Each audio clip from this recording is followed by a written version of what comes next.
What's up, good people? Welcome back to Four Titles, One Truth. You know who I am. I'm Tommy. And I'm Lance. Today we're asking a question that hits a little different if you ever worn a uniform. How much does the person sitting in the Oval Office affect the people that are wearing the boots?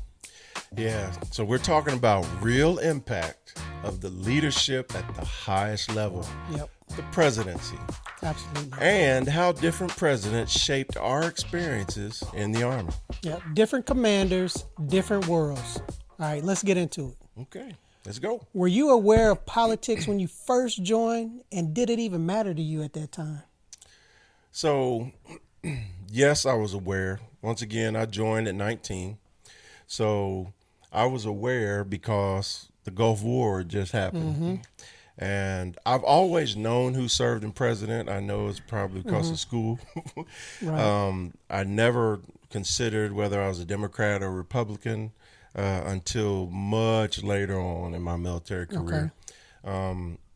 But the thing about the first George Bush is the fact that the Gulf War, even though it didn't have a major impact on my decision to join, it had an impact on me joining. Okay. So that's what made me aware of it. And after that, I absolutely remember who ran for president with him, who ran for president after him, and who became president on and on. Yeah, I mean, that's pretty amazing that you did come in during the time where we were at war, where you know that people were just deploying ended. stuff. Yeah, just ended. Yeah. But it was during that time where America was almost overdoing it, hyping up, because the war went so well, and it was live and on TV. That's so right, live you and in effect. you couldn't help but be touched by it. But it absolutely was. It was a small trigger within me that when someone, a recruiter, talked to me about joining the military, that was absolutely on my mind when I made the decision to join. What about you? Were you aware of politics? 'Cause you were. I didn't. I was in at that time. Yeah, the beginning. I was in school, so Okay. 90. So that was George Bush, and again like the war and all. So I mean, I would just come in. I wasn't following real deep. It was just like you. I was aware of politics just because I was old enough to vote. Right. Finally old enough to vote for the first time and do all of those things. And then just watching parents and listening to them talk about it. But it didn't have didn't have an effect on like, oh, I'm not going to do ROTC because of this president or because of this situation that's going on now in the world. So it didn't start hitting me too hard till it got later on, and then when I finally got in, then start paying a little more attention to it. So, and I will just say this, that once you join the military, you are forced to focus on the pictures on the wall. yes, From the president down. So specifically when you go through basic training, you absolutely know the chain of command, and you absolutely know who the president is. So that's a given. And I still can vividly remember his face sit on the wall, in basic training. So once again, I joined in 1991. Okay, so that leads me to this question. Which president's leadership most impacted your experience while serving, and how did you feel that influence down the chain? Probably whenever they really started downsizing, and I know Just real quick, you came into the military, college, military, what year? 90 to 95 was No, you graduated in 90. from high school. Yeah. And then you went to college, so 94 was when you officially was in the Army? No, When was that? 95. 95. When I got commissioned. Yeah. Okay. Because I Got did it. an extra year. I did the 5-year plan. Got it. So, Okay. yeah. All right, but you were saying Yeah. So, which president impacted so your experience? well, I mean, it was probably a couple, Right. because in early on when it was 95 or so, that's when Clinton was president. Um, I don't know what was I don't know. I still don't know what was going on, but I know that we were downsizing because we were losing a lot of nurses. I mean, a lot of medical folks were getting riffed. So they were either out the army. I could say that out of the army, because a lot of folks were going from the army over to the Air Force, and that I would see like 15 years later, and they say, "Oh, remember?" I was like, "Yeah, we were in the same class." And then from there, probably going to Obama, and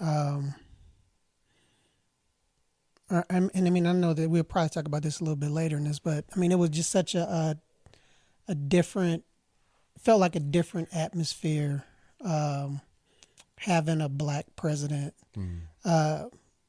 Personally or in the military? Well, personally and in the military. Okay. Because a lot of people were I mean, I think a lot of people's colors started coming out a little more whenever Obama, just to see that, some folks who you didn't necessarily feel were biased. Okay. I don't want to say racist, but I mean, I guess some people's biased tendencies and willingness to speak out and critique. That's the word. To critique the president. Yeah, seemed like it was a little looser. Okay. A little easier for him with Obama than with others. So would you say President Obama was the first one to where you were really into politics? Start paying attention to us. I mean, just because, and then also because before he even ran for presidency, president, and when he was a representative, because he's from Illinois. Well, he's not from Illinois, but he was representative from Illinois. Right. I mean, it was just uplifting. It was motivational. It was, I mean, all of those things that. So you had knowledge, way more knowledge than a lot of people of him before. Oh, I mean, just the pride. I mean, just the pride and going home and listening to people talk about, him, and this young. I mean, he's older than me, but they would. Parents, and I could say this young guy, politics, I mean, he reminds me of this, back when they're coming up, during their different movements and things like that. So, I mean, it was, and then just the idea of having a president that looked like me and my wife, and looked. I mean, it was like, okay, it's about time, because you see all of the great things that black folks have done. But why wasn't anybody good enough to be at that level, Right. And that, I mean, so, that was probably, he was one I know that, affected how we looked at things and gave a little bit more pride and wanting to, excel and succeed a little more in the military, to go that little extra mile, because it's like, hey, because you want to try to take care of that. Try to do your best and a little bit, little more. Right. And then after Obama, when Trump came into office, it really, you really start seeing some true colors coming out on people. Than just an opinion. Started some true colors coming out, and just the nation as a whole. It just, to me, I feel like it just exposed a lot of our. When I say ignorance, I'm saying put it in the meaning that it's actual people just meaning. don't know. Yeah, people just don't know. Or are not informed enough to call shit. And then if they're not calling out, they believe in those politics or whatever they're going through, which are like, that's not what we stand for. That's not what we stand for, or what they're trying to say that we Yeah, well, so that brought out a lot, which was kind of a nerve wracking, Right. little embarrassing sometimes on the world stage. Mm-hmm. You know, because we would have a lot of folks come from different, to do training, medical training and stuff with us, and asking us questions about, Well, yeah. hey, it's like, no, that's not. Well, You know, remember we was in France. yeah, yes. We were So sitting down. So both of our wives well, Lance's wife and me and Nikki, we were in Marseille, France, and we were sitting in a restaurant. And this ain't a flex, even though I could start, hey, there one time in Marseille. But anyway, no, and we were sitting down in a restaurant, and the owner's wife, she took a liking to us, and she kept talking and having fun and whatever, and then because we're likable people anyway. valid point. And then during that time, they were going through a presidential race to where they had a very strong far right Republican running, and they compared him to Trump. And her words were Trump antics, right? That's how she described him. And then, so she was, after she had gotten comfortable with us, she sat down and she didn't sit down, but she was standing right there for a while and asked us about, she was asking us as if she wanted to prepare for what could come if that candidate won. Yep. And that was a very interesting conversation, because out of all my years and all my years of travel, never had someone just directly come up and ask me about the presidency. Yeah.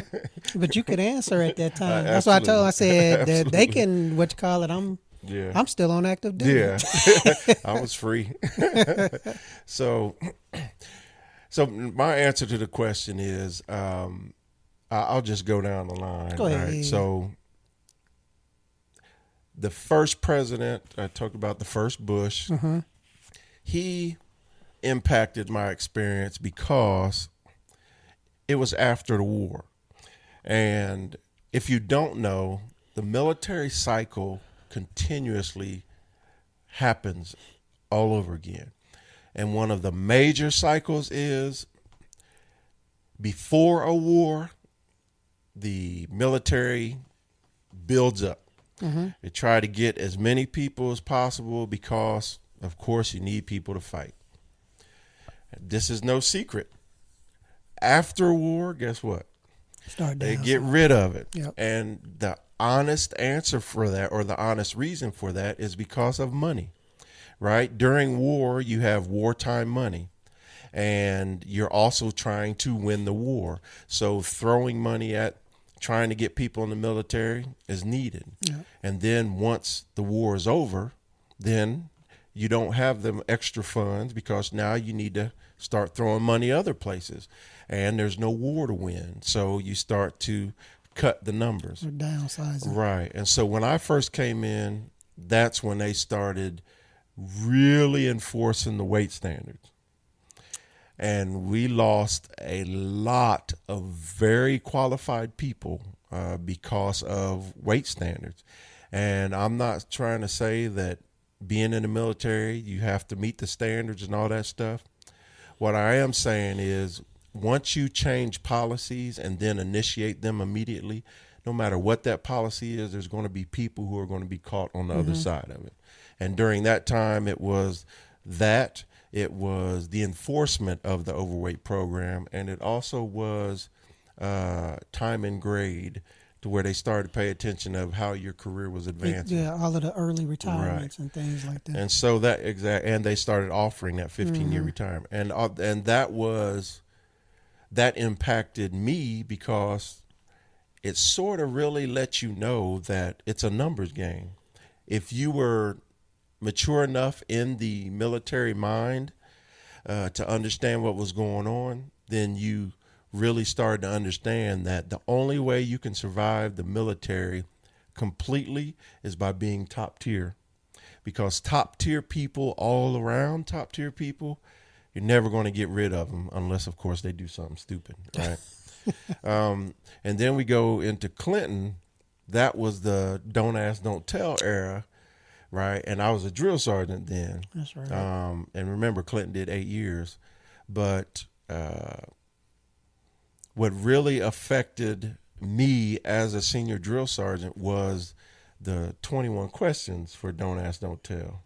And the 21 questions were, if someone, because simple breakdown, the recruiter gets you into the military, right?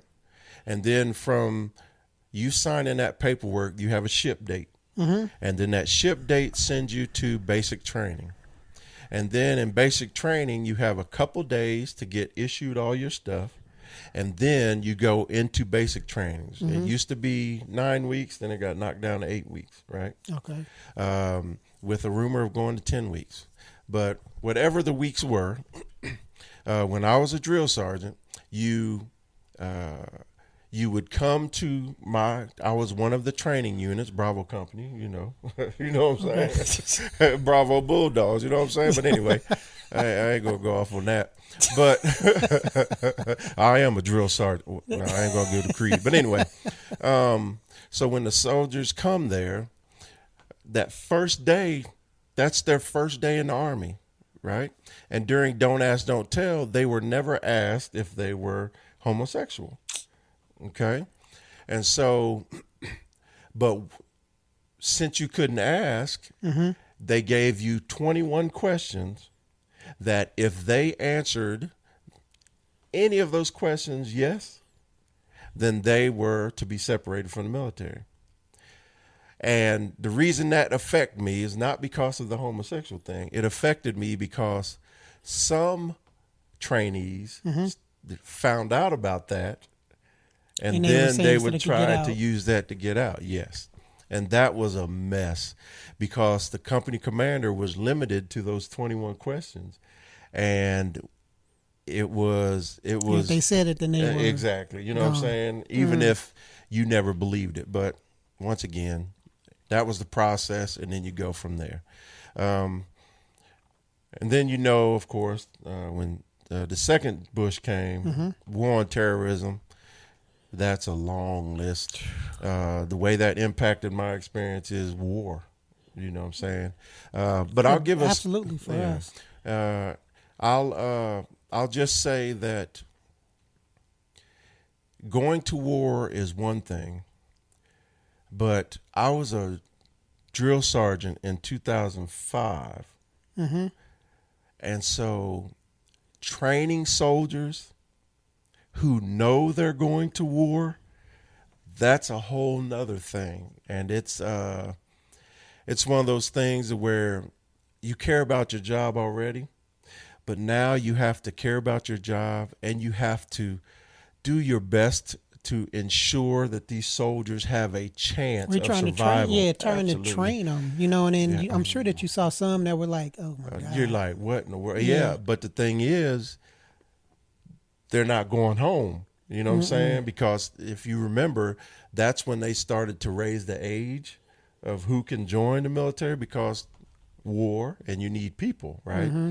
And also we're burning out the people.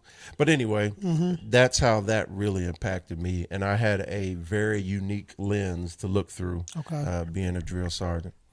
And then you throw in Obama. I understand the pride that you felt. I absolutely get that because it did feel empowering to me as an individual, right? Because growing up in the time frame that we grew up, there absolutely was a ceiling, a hard ceiling on where kids of our color could imagine where we could go, right? And realistically. Absolutely. Yeah. And those ceilings were only removed by seeing it removed. For instance, we absolutely thought we could make it in sports, because we saw black people playing sports all the time.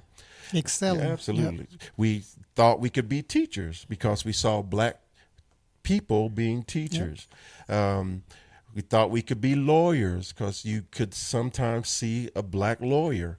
All right.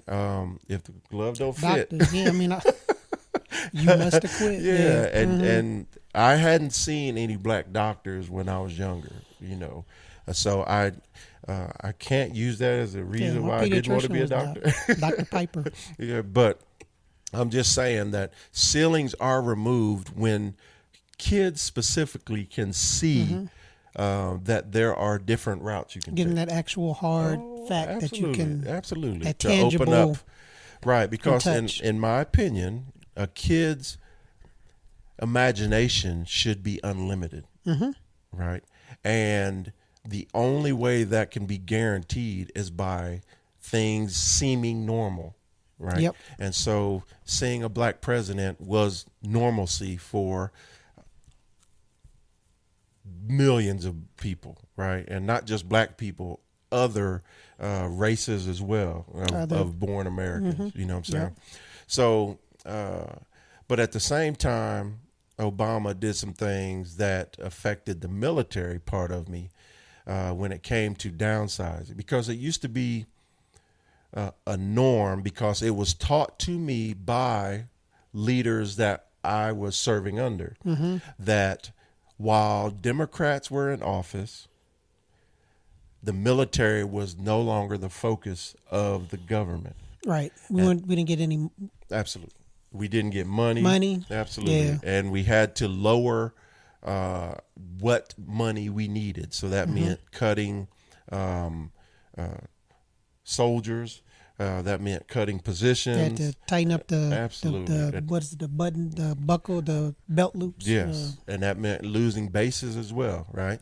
And so there was that effect going on through Obama. But I will say, just another thing that affected us was when President Obama opened up combat to women. Combat assignments to women. Being able to serve in combat MOS jobs.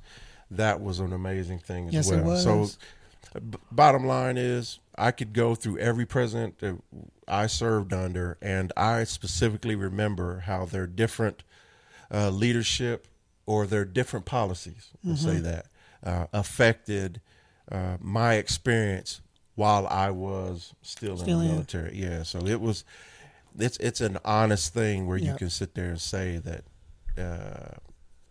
I mean, and I think people need to understand that when we're on active duty, when we're serving, we can't criticize, talk about, or so people understand where we're coming from.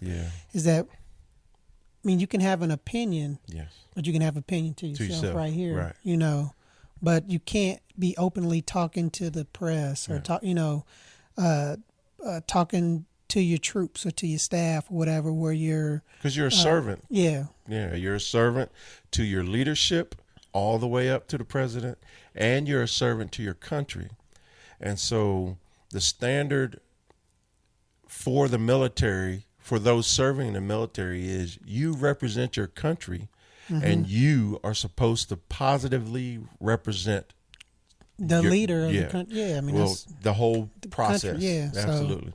So you're very limited on what you can say. Right. And we still, we vote and do all of those, the normal things. We'll vote for president. We can vote for mayor, and all of those congressmen and women, congressmen and women, and all of those things. So, and like you said, everybody has an opinion in the military. Oh, yes. It's just you're very limited to who you can share that with. Yes. And if you're smart and you're a leader, you keep it to yourself when it comes to your politics. Yeah.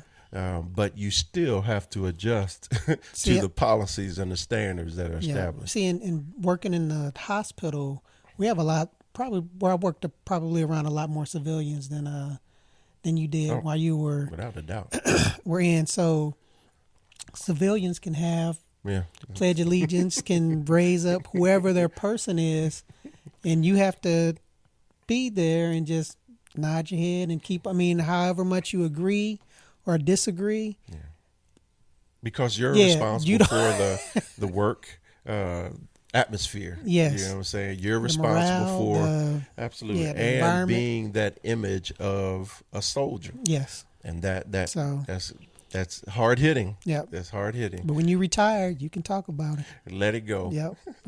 But the thing is, you're not really letting go of America. You're letting go of the time, because no matter what level of leadership, it's going to impact those that are under that leadership. You know what I'm saying? Yep. If we talk about a McDonald's manager, the personality of that McDonald's manager, the additional rules or the additional enforcement of the already there rules is going to change based on who that person is in that seat. So just imagine if it can be a McDonald's manager, imagine that effect on the president of the United States and all those people Yeah. that are serving directly under him. All right. Did the morale or the perception of the military change? Did you notice any of that during your time that you were serving? Oh, yeah. Depending on who was in charge. Yeah, depending on who the president was. Yes. Okay. Once again, I'll just say policies affect change, right? Yep. And so every new commander is coming in with their own policy or their own way of doing things. And soldiers and leaders, you have to adapt. Yeah. That's just the bottom line. But absolutely, man. Just going down the list again, the don't ask, don't tell, there was a lot of pushback for that. Because during that time, the military, there were incidents of soldiers being beat up and killed because they were assumed to be homosexual. So that was a real thing. So when that don't ask, don't tell, that basically meant that you now no longer have the right to know somebody's sexual orientation. And that ticked a lot of people off, you know, and because once again, it was a different time back then. And then I'll go back to Obama. I didn't feel the racial charge that you had mentioned with Obama, but I absolutely felt it when President Trump, his first time, because I was at the academy, Sergeant Major's Academy, and when Trump was his inauguration and when he won, right? And so at the Sergeant Major's Academy, the Master Sergeant promotables, right, or the Master Sergeants who have been selected to attend the academy, you are going to that highest level, the Sergeant Major, right? And so it's expected for you to have hard conversations because the goal at the academy is to get everybody on a sheet of music. Okay. Okay. So Whether you agree the life or not. is, the reality is you're never going to be on the same sheet of music with 700 other people, right? You can have the Army values and be linked that way, but your personal opinions, your personal politics and all that stuff are your race, gender, all that stuff, or there's going to be differences, okay? And so when President Trump was elected the first time, I absolutely was one of those that, because I was a servant, you know, to the military as well as to my country, I always, when a president was elected, I always was like, okay, all I can do is hope for the best, right? Because absolutely, because my opinion is not something that I can go around enforcing, right? And at that time, Master Sergeant on the way to daggone Sergeant Major. But the conversations we were having at the academy, the sides that some of my brothers and sisters were taking, it was a little shocking sometimes. But the good thing about that is we are well past scared to voice your opinion and have real conversations because the majority of all sergeant majors are alphas, and I just keep saying alpha prime because My Way or the Highway was a real cadence that I used to sing. And we changed it because it shouldn't be that way. But anyway, I remember we were in a class and we were on our way to lunch. And in our class, we'd have basically between 16 people, give or take. And we were walking to the dining facility for lunch. And just so you know, when you go to the academy, you go for a certain amount of time, which is a long time. And it's basically like going to college for a year, but Army college for a year. And so you really get to know people and you really get to spend time with your peers, your literal peers, because you all are going through the same process at the same time, and you're going to be the next group of leaders, the next group of sergeants majors, right? Mm-hmm. And while we were there, we were talking about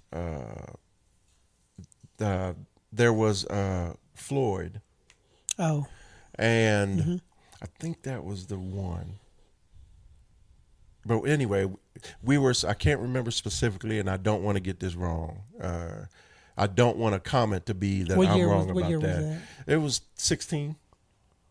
Okay. Yeah, so I can't remember exactly. Was but it anyway, Floyd or was it the kid in I can't remember. In St. Louis, Brown? I say I can't remember the name. Okay. But either it was an incident where a cop killed, a white cop killed a black kid. Right, or a black person. I'm not sure. But anyway. I think that was Brown. I can't remember. Okay. But anyway, the comment made by a white, and he was a friend, considered a friend at that time because we had met there and we had bonded and we was cool. But the comment was, I just don't get why these people keep getting shot. When a cop pulls you over, all you have to do is just say, hey, not react. I'm smart enough, and this was legitimate comment. And while we were walking to the dining facility, we call it the DFAC, and I was like, I was listening, and he was like, because even I know that if I get pulled over by the cop, that cop is in charge. And then it's my responsibility to hear what they're saying and not cause a situation and get through it. I've been pulled over by the cops before, right? And it's a different level. It's not only is it a different level from an assumption, but it's also a different level when me as a black man have been in situations with cops to where I was understanding that they're in charge and it's their show, and I am I am not shining at all in this moment because they're stopping me because they see something that I've done wrong. Mm-hmm. But that's part of the problem, though. I think is that you'll see black individuals getting pulled over that aren't doing anything. Oh, yeah. Well, I mean, so yeah, okay, my bad, okay. And so, because I got a story about that too. That had happened to me while I was in college. And the reason I know about that process is because my dad told me about that process. My dad told me that if at any point ever, my black dad said that if any point ever you are stopped by a cop, and this was before I was driving. Mm-hmm. It was walking around our neighborhood. I think I was in junior high school, so 7th or 8th grade. And that was when I was starting to hang out beyond my block. Mm-hmm. And Dad, he sat me down and told me, he was like, hey, boy, he was like, if you, and that's how he referred to me, if you are ever approached by a cop, he said, the first thing you do is shut your mouth. And he said, that's all you do, unless he asks you a question and you answer. And I was like, I didn't have a rebellious bone in my body at that time. So I thought it was just common sense. And then he actually, jab me because he used to punch me, like play around. And he actually jabbed me. He was like, do you hear what I'm saying? And I was like, yeah. He was like, no, you're not hearing what I'm saying. And then he started to explain some of his experiences. So he was absolutely highlighting to me that I have to be perfect when I'm around police, because if not, I can either be arrested, which could lead to me being beaten, which could lead to me being killed. Yep. That's how that conversation went, all right, with my dad in 7th or 8th grade. Now, after that, I had now experienced what my dad was talking about, right? So there were nights we were going to the club, and I had never drank anything or did any drugs. Still haven't done drugs, but anything, alcohol or anything like that, until I was 25 in the Army. Yeah. Never. Right? Because I always considered myself athletic, and I always tried to keep my body locked in, right? And I always, the lesson of my parents, drugs are the devil. Alcohol is the devil. So that's a whole other episode of Four Titles, One Truth, because I was raised, my mom, in a Christian home. Okay. So drugs and alcohol were not even, it was around me because I was raised in a black neighborhood. I knew the smells of it, but I was never, ever wanting of any of that. Right. I'm talking crack. I'm talking marijuana. I'm talking any kind of alcohol. I'm talking LSD, any of those things. Never sniffed. Well, I've smelled it, but never touched any of that. Never ingested any of that in my body. Right. So I was always the designated driver. And so one night, I think I was just got my license, so probably 10th or 11th grade. And we were at a gas station. And we were at a gas station with other people. I mean, other cars, other races, because Middletown is not, there's a black side to Middletown, but it's not majority black. And so I'm at a gas station with my friends, and we were playing music, but we weren't playing it crazy. And I wasn't drunk. And my boys, we were all athletes. So none of us drank, right? And a cop pulled over, and we, of course, we're all aware of the cop, pulled over and was sitting in the shadows of the gas station. And we were just, hey, it's 5-0. That's what we always say. So we made sure we turned the music down even more. And this whole time I'm out pumping gas, and then my boys were either in the car or at the car with me, and we were talking, or they were in there getting some snacks or something. So we were I'd gotten gas. We were waiting on one person. And while we were waiting, all of a sudden, lights came on from the cop, and them jokers zoomed right to us and blocked us in. And another cop, they were waiting on another cop, zoomed right behind us, right? And so we're sitting there like, what in the world is going on? And the first thing that cop said with their weapons in their hand were freeze, right? And then get out of the car. And then over the mic, they said, we found the suspect, blah, blah, blah. And so I knew how to react in that situation. I was scared the crap out of me, but I knew how to react because my dad had told me that. That's just one incident. And I was still in high school, right? And so hearing this guy I thought was a friend making that comment, I was like, he is a friend. So let me explain. And I'm sitting there explaining my experiences, and not aggressively, just sitting there. Once again, we're walking to the dining facility. And do you know that joker said, well, it could happen sometimes, but all of these happening like this, that's just not realistic. And it's And this is an experience that it's not just a Tommie experience. It's a black man experience because I was raised up and by and around a bunch of black men, and I got a black man over here, and we have similar experiences. So Yep. I'll just say that during Trump, it absolutely empowered Made it real easy. people who normally kept racial conversations to themselves, or their racial disgust of treatment of situations and all that. It opened that up amazingly. Well, and that it made it easy, front fair page, game. Absolutely. normal. Absolutely. Made it Like a it was talkable right. Yeah. subject. And that, being a sergeant major and then hearing some of these conversations, and the best thing that you can do as a sergeant major in that situation is squash.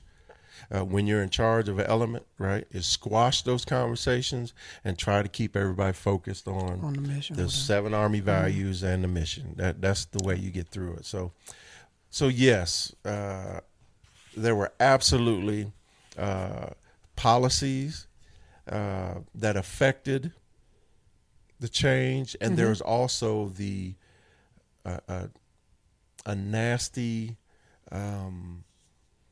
change in the air when that specific president came online. So that was very interesting to me. But I will say, the Republicans backing the military and the Democrats seemingly backing the military, Republicans, and the Democrats not. It's easy to fall in and see, if you look over history, how that is true. But at the same time, you have to look at who initiated wars and why were they so supportive of the military during their tenure as president. Is it because we were at war? And Absolutely. things like that. So there's a whole bunch of things made. you have to pay attention to. Yeah. Yeah, so that was a lot for me. What about you? I think it's similar. Okay. I mean, all of those. I mean, what you're saying is absolutely true, and the different stories about being pulled up. I mean, it's perception. Yes. And folks not understanding that they don't talk to you the same way they talk to me, or when they pull me over, they already have 10 things already in their mind that the biggest one. Yeah, that I've done or could do, or those types of things, as opposed to you, if you're getting pulled over for speeding or whatever, then they're just going straight to, here's your ticket, you were speeding, don't speed again, get out of here. They're not looking for anything else, especially if you're older. Younger, you get. And this has been my thing with police. If police can go in with a conversation, because one thing going to combat taught me, and one thing going into combat and actually being in the same place, or same area as the enemy, you set the tone when you have a weapon. And your ability to set the tone absolutely affects the outcome. Yeah, of that I mean, situation. and that's the thing. I would say that we're not saying that police are the enemy. So it's just a matter of how you're approaching folks and treating the situation on both sides. Yeah. So you can't start off from the beginning being combative, and then, because if you do that, then you're going to get that same energy back at you. So Absolutely. And that goes for the cop, and it also goes for the person that they're approaching. Yeah. If you automatically jump up and get in your kung fu stance, or act like you're reaching for a weapon, we understand that set the tone, and now you go from controlling a situation to reacting to a situation. But again, I worked around a lot of civilians, so different presidents, they had their opinions about things, so that could have had the morale, different ways, and I just didn't want them, and because we have a lot of young soldiers. Young soldiers are can be influenceable, or can be influenced. So you just don't want them you have to remind them, hey, this Bring them is back to the Army. This is right. Absolutely. This is what you need to follow. You can, Absolutely. don't act the same way that Absolutely. Mr. Such and Such, or don't use. I don't need to hear you saying what Mr.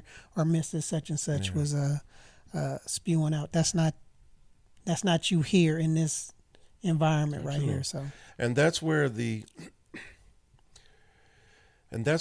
teaching of the Army core values, right, and also the teaching of what the 5 W's of a soldier. That's where you have to, as a leader, you have to bring everybody back to the center line. And the center line is the Army standard. Mm-hmm. When you're serving in the military, it's the military standard. And the closer you can get everybody to that center line of the military standard, the more likely you're going to develop an outstanding soldier or airman or whatever branch, B, a better person, right? And then C, a better leader. Because once you start to think, you're in the military, and once you start to, your mind starts to work with a military mindset, then you're able to keep everybody focused on that center line. I'll just keep it that simple. All right, so my question, how did policy shifts like deployments or budget cuts directly affect you and your soldiers? And I'm speaking on the side of being in the medical side in the hospitals, is when folks would deploy, we would lose people in the hospital. Yeah, because they had to go to the fight. And just because we lost people in the hospital doesn't mean that we went down in care. Yeah, went down in the number of folks that we were seeing. Right. So trying to get backfills, trying to get contract civilian hires and things like that in. Yeah. So money would control like our personnel and what our capabilities would be in order to run our facility that would never, just because we were having a situation in Afghanistan or Iraq or wherever, we still had to, and our people would have to go, and like and some of our civilians that were reserve would sometimes have to get called up and would have to go. So it's like trying to stay ahead of that game and anticipate. Yeah. Hey, I'm gonna need this, and then just hoping that the money was gonna be there, because it was hitting everybody. It wasn't just my area; it was the whole hospital, and then it was going back up the chain where you're trying to get the commander to prioritize. Like, okay, what do you want? This is what we can do in our area with this, and trying not to do the same thing with what you're talking about earlier. It's about burning folk, people getting burned out from deployments. You don't want to burn people out here from working just when they get called. Just don't want them getting burned out, because civilians can say, I'm done with this. I'm going over to whatever. Yeah, I'm going to the civilian spot over there. I don't have to, and I'm not going to work like this. Yeah. The budget cuts, deployments. It was all in what we could do. What were we going to be able to do with our mission that we were doing. So because if we had a certain doc leave, we only had one of those guys or two of those guys. Yeah. Then some of those surgeries would cut, which would be like, okay, good, but then that's not good, because then people aren't getting the training that they need, because that's our whole thing is just seeing the procedures, doing the procedures, that repetitive things that get folks good and efficient. Yeah. That you want to that you want to see, what you want to have, because that's how you can generate the dollars that come in that make your area or your profession relevant. So that you can defend when they're trying to make cuts and things. It'd be like, hey, we bring in this and we're able to do, so. Yeah. Oh yeah, so yes.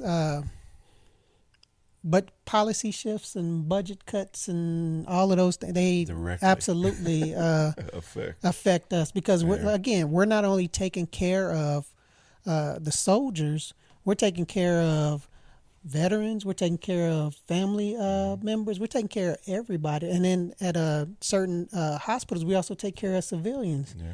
emergencies and things like that. So, and that's a whole nother story as far as getting paid for those services that You wouldn't not getting normally paid what they should be getting paid for, that they're getting the very little, the bare minimum, but we're still expected to maintain do the those same maintain. I level mean, of and that. our folks do, because it's also training for them. So Yeah. whenever we deploy, a lot of our folks have seen it Yeah. and are not, Yeah. So it benefits us some ways and it hurts Yeah. us in other ways. So yes, it Absolutely. absolutely affects. Yep. I mean, I can't. The only thing I can add to that is the fact that when you're talking about policy shifts, there are things. When policies change, you have to adjust yourself, right? And we talked about homosexual. We talked about women serving combat. We can go down to something as simple as facial hair. You know what I'm saying? So when policies change, you have to adjust yourself and adapt to be able to lead future soldiers. If you can't, then it's time for you to separate yourself. Yep. And that's one of those things. That's one of the downsides of being in 30 years, is that this is Tommy Jones's way of saying things. But every 10 years, there's going to be a major change. That's something that I've always believed, specifically when it comes to the military, but it's also in life. There's going to be a major change somewhere every 10 years. And so being there 30 years, that means I've seen a minimum of 3 major changes. And not just uniform changes. oh no, you know what I'm saying? And then I have to make sure that I'm okay with those changes, because that's one thing about the military. You're serving because you volunteered to serve. Yep. And if you no longer want to serve, then you reach your time limit that you signed up for, or your what you can serve, and it's time to go. Yep. Or you can make the decision to strive, push, maybe get more time added to it, right? And that's something that it's a decision that needs to be made. So the bottom line is, if you don't agree with some of the policies, then maybe it's time for you to separate yourself from the military. Or if you can't adjust and adapt to those changes in the policy. But when we talk about deployments and, talking about deployments, and he hit on it from one side, I'll hit it on the other side. You know, say you've been the first sergeant of a unit for a year, and then say you get deployed, you get orders to deploy, and you think that you've brought your soldiers up to a standard to where you're proud to take this unit downrange because you think you'll be able to execute your mission, Right. And make things better, and then come on back home with everybody. But now you've been there a year, and now all of a sudden you get the warning order saying, hey, y'all are going to deploy around this time. And so during that time, you've developed some outstanding non-commissioned officers, and now you got them out to be recruiters. They're going to be a recruiter in 6 months. They're going to be a drill sergeant in 7 months. They're going to be an instructor in 4 months, or they're going to a school that's going to take them from NCO to warrant officer. You're best of the best, you know what I'm saying? And you're sending your high-speed platoon sergeant, because now, hey, they've done their job. I want you to go to staff so that you can get an understanding of how staff works. Now all of a sudden you get this message, hey, you're deploying in, we'll say, 8 months. And I just signed away my top Everybody. 12% of leadership, right? And now I have to replace those people, because you don't want to stop their career, because you wouldn't have put them in those positions if you didn't think they'd earn them, right? And now you have to hope and pray that you can get replacements that are at a minimum capable. Yep. Not over capable, but capable. and you have to deal with the nervousness and fear of the replacements, and then you have to deal with the camaraderie, the esprit de corps, as we call it, and the motivations of the unit to make sure that they're still locked in on what the standards and expectations of the unit are. And I'm going to tell you something, no matter what unit you go to, there's a difference in leadership and expectations. All right. Some leaders are stronger and harder. Some units are stronger and harder. Some units are less. It's just a whole bunch of things. So deployments knock that up. And then budget cuts, you're losing stuff. No matter what you're doing, if you're losing something, it's going to make it harder. So it's going to affect you. It's going to affect the soldiers. But from a leadership's perspective, it's hard to continuously adapt and also ensure that your soldiers know that you're not just bull crapping. You know what I mean? So if a standard or policy comes down and change that you were so adamant against and so locked in on, and now there's a change, and now all of a sudden you got to support it. Yeah, the soldiers know that, and you have to have the ability to explain to them and then build them back up so that they'll still follow you, to war and back. Make it work. Absolutely. So it's a thing. It's legitimate question, and it's a thing that absolutely you just have to adjust to. There's nothing you can do about that. Yeah. Not. All right. If you could tell any president one thing about the reality of leading troops, what would you tell them? What would it be? All right. I could get real technical, right? I know that's true. We know that's right, don't we? It's the main thing that I would emphasize, and it's not something that any other leader wouldn't say, is that we as soldiers, right, we understand that we're pawns on a daggone chessboard. We understand that. We know that the higher up you are, the less that individual at the bottom matters, right? It doesn't mean you don't care about them. It just means how much that bottom person affects your decision-making capabilities, right? But just remember that we're pawns with faces. We're not just a thing. We have family and friends and kids and all that stuff. And when you're making these strategic level decisions, just keep that in mind as a known factor when you're making these decisions, right?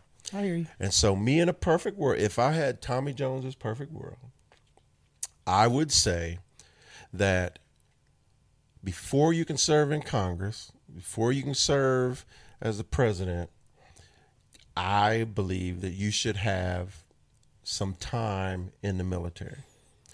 Now, I know that the separation and the addition of civilians in the box, bringing their outside of the box, familiarity outside, inside the box is valuable. I understand that, right? I'm just saying in my perfect world, because when you're making real decisions and you've served in the military, it helps you remember not just the military years you spent, but it brings back everything, your childhood. It brings back your high school. It brings back, so if you served in the military, you've sort of been forced to work with everybody, and you have experience with a lot of cultures that you may or may not have grown up with. Yep. And it just opens up your experiences so that when you make these strategic, the highest level decisions, I absolutely believe that would help you make some of those decisions instead of just blindly making them, which is why civilians have military subordinates and partners and correspondents, right? So that they can get the experience and the recommendations from those that have served it. But I just feel in my perfect world, I hear you. That could help. I hear you. I think. I mean, I agree with you. But I think that the military gives you that exposure to all of to different cultures and races and things that's valuable. That a lot of the senators and representatives and presidents and things that we have nowadays don't get. Absolutely. Because a lot of these guys are coming in and they're all, which I don't know if people understand, some of these guys are already millionaires and multimillionaires coming in, so they have never, been to school with black people or Asian people or Hispanic people or anything like that. Some of them, so it's a different different world where you sit down and you got to eat across from somebody or you're sleeping in bunk beds or you got to understand fighting position with so that you understand. I mean, and at least, I mean, I don't know if everybody would, if it's a realistic goal in our country now, to have everybody serve in the military before they could get on the Tommie's perfect world. I'm not saying we got to make this happen. But I'm just saying. But in Lance's perfect world, I mean, I think that they definitely should have some type of military experience when they're getting on some of these committees that are dealing with, making military decisions and the defense. They have to have some type of going back to the president, they have to be compassionate. Yeah. I mean, you need to be compassionate because a lot of us, we were in, and a lot of folks that are in now, they know the risk and the responsibility that they're taking. We signed up for it. We did. That's what I would always tell people. Is like, I signed up for it, so I know what I'm doing. But I just would want you want to see your leader be compassionate and encouraging going in, so that and to at least give you the notion or the thought that they care and they're there for you and they're going to do what they can so that you can get back home. People don't want to see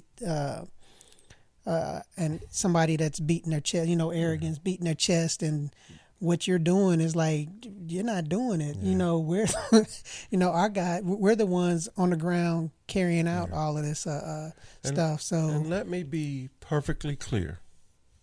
I'm not saying that they should serve in the military so that they can make favorable military decisions. I'm saying exactly what Lance was saying, is that by being in the military, you are taken out of your norm. Yes. And you are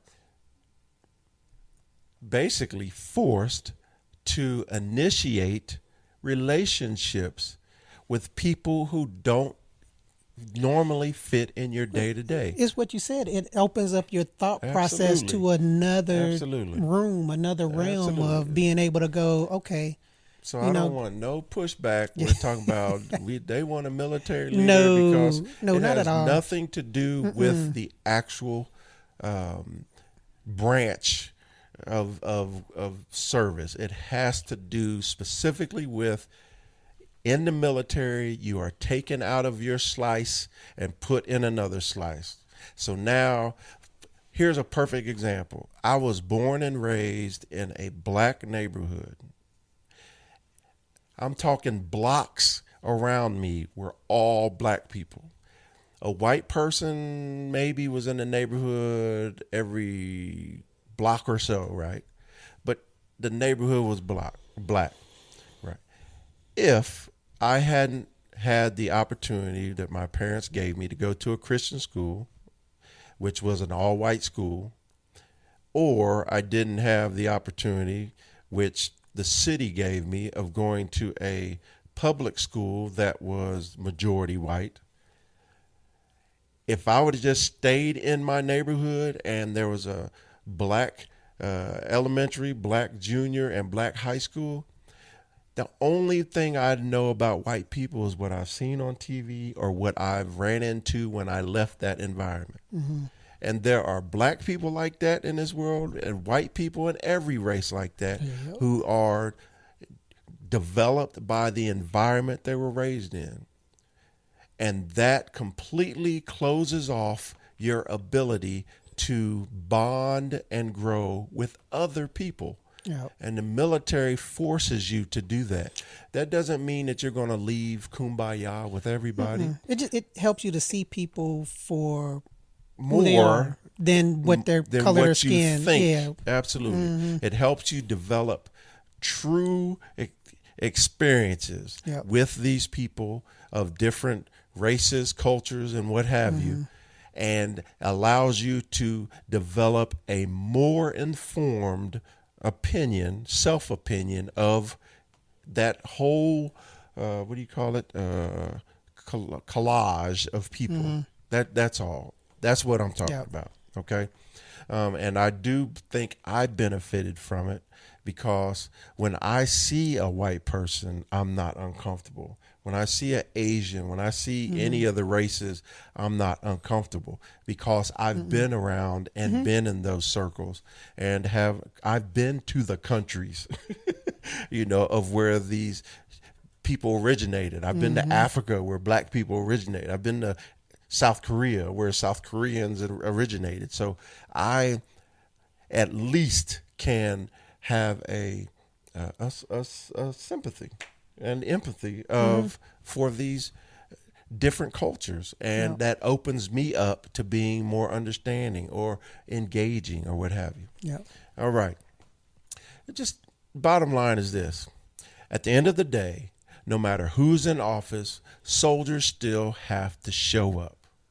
But you better believe who's making those decisions at the top affects everything from morale to the mission. Excuse me. We keep saying leadership matters. Yes. Listen to us.